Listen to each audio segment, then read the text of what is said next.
But yeah, man, Ryan, I'm ready to rock and roll, man, because Yeah, man. this group, like, I was putting a schedule together and I was like, okay, probably not going to have Ryan to do a show with me on Tuesday, but definitely Wednesday. So I got to have my guy talk defense with me, because this is a group, Ryan, that when you look at this, this was the position, this was the side of the ball that a lot of people were concerned about last season, because there were some question marks about. I mean, they weren't that great of a defense in 2022. You were Yeah. losing Isaiah Foskey. You were losing Jason Adamiola. You weren't sure what you were getting from Javonte Jean-Baptiste, and Thomas Harper only played half a year, and you had to replace, he was going to replace Tariq Bracy, who had an outstanding season. There was all these question marks on the defense, and it wasn't a great group anyway. But you and I talked about it, like, there just was a feeling of, I think this defense is going to be pretty good this year. And for me, it was even better than I thought it was going to be. Like, I thought it'd be like a top 10 to 12 defense last season, top 15 for sure. It was a top 5 defense last year, Ryan, despite playing some pretty good offenses last season. And there was no like stars. There was no Joe Alt, right? Like that kind of guy. And Xavier Watts obviously earned those kind of honors, but he wasn't even as dominant as, like, in my opinion, as Joe Alt for an entire season, a Jalen Smith kind of guy. It just was, they were 11 dudes doing their job at a high level last season. It was like those, you get those the corny names, but like the no name defense was one where it was just like everybody was good, like maybe there was no guy that was like all pro, first ballot Hall of Famer, but like they were all just good players. I mean, this one probably hits home for you, but I mean, how about the Hogs, right? Like, it's like all those guys collect, like, one by one, they're all really good players. Did any of them earn together? Yeah. Did any of them make it to the Hall of Fame? Like, did Joe Jacoby get in? Maybe. Joe Jacoby, I think maybe got Russ in. Grimm. Russ Grimm. I think Russ Grimm's in. I'm almost so, positive. but like, yep. You talk about the all-time great lineman. You don't ever say, I think Joe Jacoby is one of the greatest players ever. I'm looking at it. Joe Jacoby is not in the Hall of Fame. Oh, man. Yeah. And then let's see about Russ Grimm. Russ Grimm did get in the Hall of Fame. He's be in. Yeah, he did. And so, but I wonder if that was like partly because of his coaching career, because he's coached for a long time. But you look at it, maybe the 90s Cowboys a better one, right? Where it's like, yeah, you have Larry Allen, but like everybody else, like Kevin Gogan and Eric Williams, like all just good players. I think the Broncos unit in 97, 98 is another good example, because I know Gary Zimmerman was Hall of Famer, but he was in the last 2 years of his career, 96, 97. He actually retired after the first Super Bowl team. And then departed, Tom Nalen. I mean, but it was the collective, the group collective was really good. And I think the no-name defense of the Dolphins, back with Manny Fernandez and those guys. AJ Dewey. Just a great example. It was a Notre Dame guy. What was his? I forget his name. That Nick was Bonicani. Yeah, he was one. There was another one. There was another defensive lineman that was a Notre Dame guy as well. Had a funky last name. But yes, you were correct on him.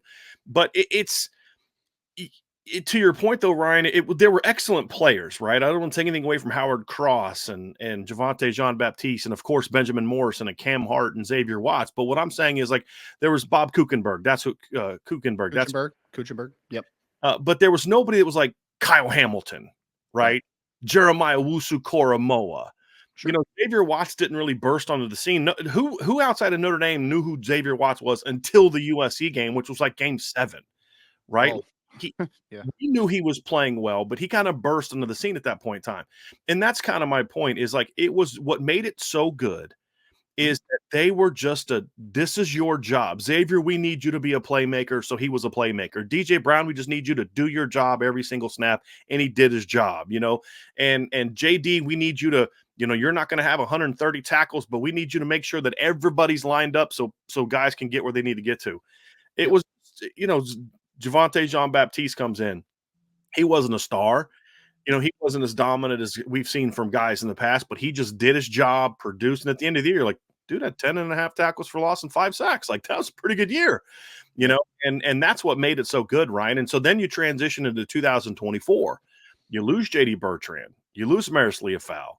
You lose Javonte Jean-Baptiste and his backup. Gabriel Rubio is no longer on the team. Cam Hart is no longer on the team. And by the way, I was super fired up to see Jordan Reed, a guy that you and I both have a great deal of respect for as a draft analyst at ESPN, had Cam going in round 2 of his mock draft. And so that was great news to see that. But, there's some big losses. DJ Brown. And yes, DJ wasn't a star, but DJ was steady. You knew what you were Oh, yeah. DJ every single week. And of course, you lost Thomas Harper, who was a very underrated part of last year's defense for Notre Dame. Mhm. And so Yep. now you look at it and say, boy, those are some big shoes to fill, Ryan. Then Mhm. on the flip side, you kind of look at it and say, okay, but there's some young talent coming along. So there's a Uh, lot more question marks about this defense to the point where I could see this group taking a step back this season. Then the question would be, okay, how big of a step back? But you right. also look at the overall talent level and say, if that guy clicks, if that guy clicks, if that guy clicks, and if that guy clicks, they might even be better next year. And so there's a much bigger range of Variance. what this defense could be this year than it was last year. Yep. And that's what makes this a very intriguing period, Ryan, as we enter into the spring, because some of those questions we're going to at least start to see at least, okay, well, there's time to continue to develop, but boy, I liked this, or oh, this is a bit of a concern. Right. Well, I would even say like this. And first and foremost, love the people in the chat. Give me a heck yeah if you're ready for some Notre Dame football in 2024. Let's get rocking in here a little bit. But I would say it like this, Brian. I don't think there's any position, because you mentioned it. You're losing JD Bertrand, who was a 3 straight year leading tackler for Notre Dame. Two-time Maris captain. Loifau, who was a starting will linebacker for multiple years at Notre Dame. You're losing Cam Hart, who was tremendous in 2023, was a multi-year starter, 3-year starter at Notre Dame. You're losing DJ Brown, who played a ton of football over the last couple of years. You're losing Javante Jean-Baptiste, who was your starting big end in 2023 and did a tremendous job. There is a lot of defections, but I would say it like this. And because the first question is, of course, is can you build upon what you did in 2023? Because you made a tremendous jump from 2022 to 2023. Now, even if the defections are considering them, I would phrase it like this, and I would love to hear if you agree or disagree on this.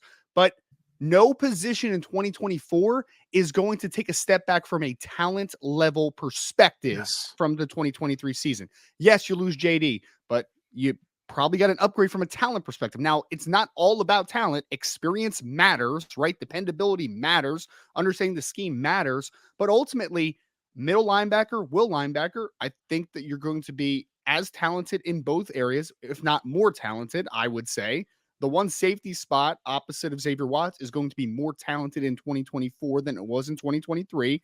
Cornerback, a little bit of a wash. I mean, Cam was a really good talent, but Christian Gray is also a tremendous Right. talent at cornerback as well. Big end, you're going to have plenty of options that are going to be as equally as talented as Javante Jean-Baptiste, if not more. So, yes, you are losing some guys, but ultimately you are upgrading the talent on the defense. Now, will the talent be good enough to make a better overall defense in 2024? That's the main question, because then you always also have to say, hey, it might have less experience, but you know what Drake Bowen just got to do for a year? He got to sit and learn the system, right? And Yeah. got to understand the expectations of what Al Golden wants and what Max Bola wants. So that stuff did happen, but ultimately there are going to be question marks until we see it. But at least you're going to be more talented at several spots on defense than you were in 2023. So now the leading question is, can you build upon it going into 2024? Ryan, I would argue the only place that you could really argue that the talent isn't as good is one position, and it's only part of it's more about a scheme fit. And what I mean is at corner, opposite Benjamin Morrison, is there anybody as talented as the things that they asked Cam Hart to do? I would say no. Is Christian Gray as talented at what he does potentially as what Cam did? Yes. It would just require a little bit of an adjustment to what Christian does well, which Al Golden's shown ability to do. I think that's the only place you can make that argument. At worst, you could say the will is going to be as athletic, or like Maris Leofau is a very good athlete, but if Jack Kaiser or Jaden Osbury or Jalen Sneed are the starting will linebackers, they're not taking a back seat to Maris Leofau as an athlete. Now you may be longer here, whatever but it's talent wise, I think you're correct. I think you could argue strongly that just God-given raw athletic talent, they're going to be significantly better at safety. Now we're going to focus on the guys here in the spring right now. So we won't talk about Rod Hurd right now, but even without Rod Hurd, I think that statement is still true where Don Schuler and Ben Minnick and Luke Talich are athletically more gifted than what DJ Brown and Ramon Henderson were. Sure. Linebacker, you lose Maris and you lose JD, but you're talking about Drake Bowen and Jaden Osbury and Jalen Sneed and Preston Zinner and Kingston Viliama Asa competing for that job. Yes, you lose Javante Jean-Baptiste and Nano Safa-Mensah, who were so incredibly important to last year's defense, but you're going to be more athletic at that position, in my view, with RJ Oben and Josh Burnham and potentially Bryce Young, potentially Aiden Gobira, who's coming off of an injury, who was starting to impress last fall camp. I mean, so there's just so many of these guys, Ryan, that you look at and say, boy, you're going to be more athletic there. But as we saw in 2022, being more talented doesn't mean you're going to be better. There are positions you could argue that Notre Dame was more athletic or more talented in 2022, but the defense as a whole wasn't as good. Right? I mean, that's kind of the thing that you look at. So I'm curious to see how it's going to shake out, Ryan, because the question about how good they're going to be is not going to be, to your point about, okay, are they athletic enough? Are they long enough? Are they talented enough? That's not going to be the question. It's, can they come anywhere close to matching the way that team played so well together? And little things like this, that it's okay. The defensive tackles got the B gap. The Mike linebackers got the A gap. DJ Brown comes down and run fits behind him and make sure that they're all right. And that's a job of a safety, right? Like if the linebacker hits the wrong gap, you don't then follow him into that gap. You make him right. You take the opposite gap, right? You mean two guys in the same gap's not a good thing? No, that's not a very usually it's thing? frowned upon. Yeah. But it's just little things like that, Ryan. So in past years, that kind of play turns into a 40-yard gain, where last year DJ Brown or Xavier Watts is making that tackle for a 6-yard gain, and everybody in the stadium's like, oh, 6-yard gain. It's no big deal. They'll be fine. Where a year before that, that's a 40-yard gain, because there's just not that right timing or the proper run fits. Little things like that you say, okay, can they do those things? Because somebody asked me this today on the board, Ryan, and I'm curious to get your thoughts on it. It was about linebacker specifically. And it was, what's your concern about that position if those guys can't handle the mental part? Where are you going to suffer from it? My thing was the biggest run game. Yeah. You're going to see a lot more long runs in the run game. Explosives, yeah. Yes, yeah. if they're not able to match that. So those are the things you look at, Ryan, is, here's the reality. We know that Al Golden's had 2 defenses at Notre Dame. Year one, it was a bunch of younger guys learning the position, right? And even some of the older guys were learning a new system. Really new system. They had their moments, but overall they were too inconsistent. They still played good football. I mean, they gave the team a chance to beat Ohio State. They gave the team a chance to beat Marshall. They gave the team a chance to beat Stanford. So this wasn't a bad defense, and that's the argument we made last year. People turned it into a worse team than it was defensively. No, the highs were still high in 2022. Right. The highs were still high, yeah. But it wasn't a championship defense, right? They couldn't have those clutch moments like this year's defense. Gets Marshall on 3rd and 9. They make a stop there. They give the offense the ball back at midfield with 5 minutes left. They go down and win the football game, right? The defense in 2023, you project it to 2022 against Stanford. You get that, you get that touchdown from Tobias Merriweather in the 4th quarter to take that lead. The defense gets you the ball right back, and you put them away. That's the difference between the 2 defenses. It's that clutch play. But we have seen 2 different defenses. What are we going to see in 2023? Is it a continuation of what has been established under Al Golden? Or is it going to be a thing where Al Golden's defenses kind of do this as his experience changes? That's an unknown, right? And this year's going to teach us that, and we're going to start to see a little bit of that in the spring, because, like you said, this is going to be just, I'll say this, Ryan. You asked me a question that you want to know if I agreed with you earlier, and I'm going to ask you one.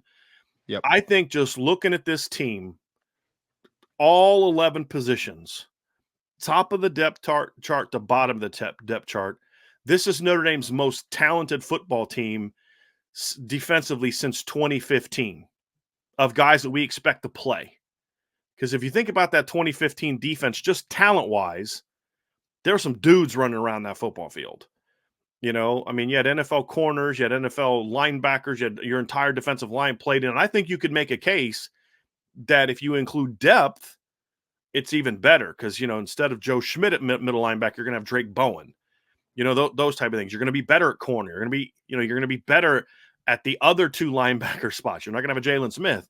And that's the thing is I think this has a chance to be their most get physically talented linebacker or defense in a long time.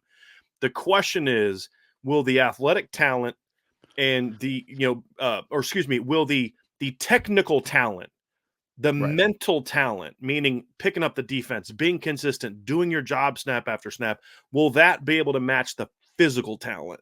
That's the Mhm. big question mark, Ryan, when I look at this defense. And that's what excites me about what this defense can be, but also gives Yep. me a little bit of concern about this group when you look at some of the offenses they're going to face this year. Sure. I mean, because it's going to be young in certain spots. Like, there's no doubt about it. I mean, we can hyper focus on the linebackers, which is a very true statement. You know, the linebackers, whether it's Drake Bowen and Jay Nosberry or Drake Bowen and Jalen Sneed or whatever combination you want to throw out there, Preston Zinter, like whoever, it's young, right? Like, it hasn't played much. I mean, you can't get around that. It's like there's going to be new linebackers in the 2024 season for Notre Dame in their first starts ever, most likely outside of Jack Kaiser, right? Like, there's going to be some guys that are playing their first meaningful snaps at Notre Dame. It's going to happen. It's going to inevitably happen. Luckily, you went to the transfer portal. I know we're talking about spring, but Rod Herb will be here. So at least you have that coming in. But if Don Schuler wins the starting job, then that's another kid that has played sparingly at Notre Dame so far. So he's going to be inexperienced as well. Christian Gray wins the starting corner job opposite of Benjamin Morrison, that he's going to be another guy that, yes, Mhm. he played a ton as a true freshman. He showed a lot of signs of being a star potentially, but ultimately it would be his first start in a Notre Dame uniform, right? Like, that is still a reality that you have to face. So I think that I think this group has a lot more chance to be volatile, Yes. right? As far as what the ups are going to look like, because I think you could argue that the ups might be higher than what they were Yes. last year, but also the Yes. downs. I think of it especially in crunch time, right? Like, you need a defensive stop. The offense, opposing offense, is clearly running the football to try to run the game out, and a linebacker is in the wrong gap, and they bust it for a 15-20 yard game, and they seal the game, right? Like, that's kind of like my worry with the defense. Ultimately, I because this is going to be a great data point in 2024. Data point in 2022 is Al Golden is a solid defensive coordinator that can get a decent amount out of his defense. But 2023, let's remember this: that last offseason, people wanted to fire Al Golden. Like, that Yes. was a cry, right? Like, oh, get Yes. him out of here. He stinks. Whatever. Blah blah Yes. blah. Which is an Fast forward incredible overreaction. Correct. Fast fast forward 365 days, and everyone is just like, lock him up as long as he wants to be Right. the defensive coordinator at Notre Dame, and for good reason, because And don't care 2023, that he doesn't recruit. He hasn't right? changed his recruiting acumen, Ryan, at Yeah. all. Uh, it's wild just to think of like what one offseason the next is like, because it Yes. is polar opposites. They're just like, Al, you can be here as long as you want to Right. be here, brother.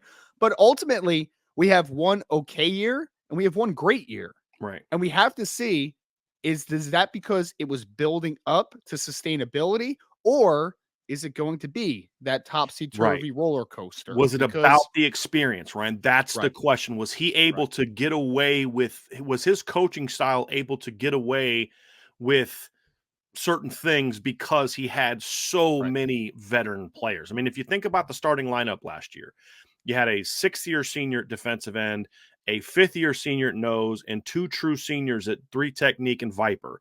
You had three fifth-year seniors starting at linebacker. You had a fifth-year senior corner. You had a senior at corner or a senior at safety and Xavier Watts, a fifth-year senior at nickel, a sixth-year senior starting at your other safety spot with a true senior backing him up. The only guy that had any sort of inexperience among the starting lineup was Benjamin Morrison. And because the defense was on the field so infrequently last year, partly because of how good it was, they didn't have to play the depth that they did the year before. So the young players like Jason Onye and Donovan Heinisch could go out there, do their thing for 8 to 10 snaps, and you were not overworking your players because you weren't playing nearly as many snaps as you right. did the year before. So I think that's a great point, Ryan, because we're going to find out if the success last year with Al Golden's scheme, which was excellent, Great. and Yeah. his ability to keep certain core principles there while Yep. adapting his pressure packages, his coverage schemes each and every week was Yep. so impressive last year. It Was was. that because he was able to adapt and learn how to get that into college players, or did he benefit from the fact that he had an incredibly experienced and old football team last year? That's Yep. the interesting thing, right? Because you're going to have a 6-year senior linebacker, but he's going to Yep. be playing with a redshirt sophomore, 3 true sophomores, and a freshman, and 3 freshmen, And he right? might be playing a position that he's only played a couple games at as well. Like, Correct. it's not like he's been a And full-time not will well. linebacker. And not Right. well, if we're gonna be Yeah. honest. You know, Yep. those are the things you look at. I mean, obviously, you're gonna be very experienced up front. That's the one position where they're gonna Yes. be, which is that's a that's the saving grace for me. That Yeah. makes me say, if there is a drop off, it means they're top 15 still, because And you're still gonna be really good up there. But will yeah. the youth at linebacker and safety and the other cornerback spot create more of the big plays that you limited so well last year, Right. that you're not able to repeat your success last year, even though you're still pretty good, you're not Yep. elite again? That's the question. And it's we're not saying it- correct me if I'm wrong, right? Neither of us are saying they're going to take a step back or we're questioning Right. Al Golden. It's And we don't know, and that's and what's going to make this year fun, and it's going to begin in the spring.